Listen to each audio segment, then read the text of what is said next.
भन्नाट रेसिपीमध्ये आपलं खूप खूप स्वागत। मी राजश्री कदम आज दाखवते तुम्हाला आलेपाक कसा तयार करायचा घरच्या घरी सोप्या पद्धतीने दाखवते। चला तर मग एक वडी तुम्हाला तोडून दाखवते। हे पहा, आणि त्यासाठी मी पाव किलो घेतलेत आले।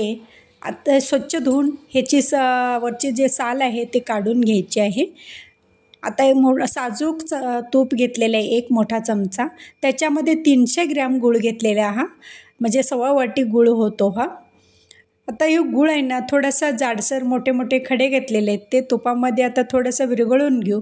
आणि नंतर मग जे आल्याची पेस्ट मिक्सरमधून केलेली आहे ना, ती ह्याच्यामध्ये ॲड करून घ्यायची आहे। जसं आपण खोबऱ्याची वडी बनवतो त्याप्रमाणेच हे पण आलेपाक बनवून घ्यायचं आहे।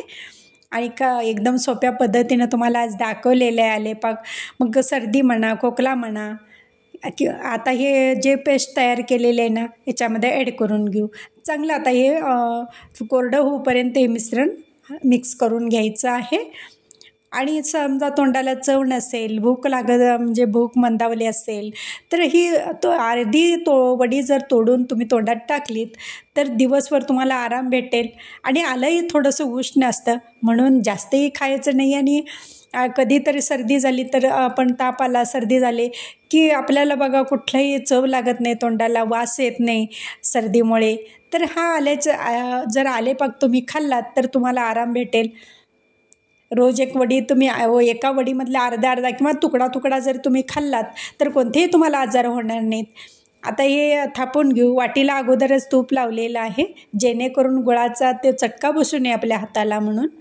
आता हे पसरवून झालेलं आहे। आता ह्याला कट करून घेऊ, कोमट असतानाच कट करून घ्यायचं आहे। मग तुम्हाला कसं लहान मोठी वडी हवी आहे त्याप्रमाणे तुम्ही कट करून घेऊ शकता अशा पद्धतीनं।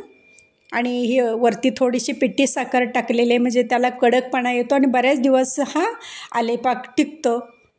एका बरणीमध्ये तुम्ही भरलात तर आता हे सगळ्या सुट्ट्या करून घेऊ वड्या। आणि इथं आलेपाक सोप्या पद्धतीने तुम्हाला दाखवलेलं आहे आणि पटकन 15 मिनिटामध्ये तयार झालेली आलेपाक वडी पहा।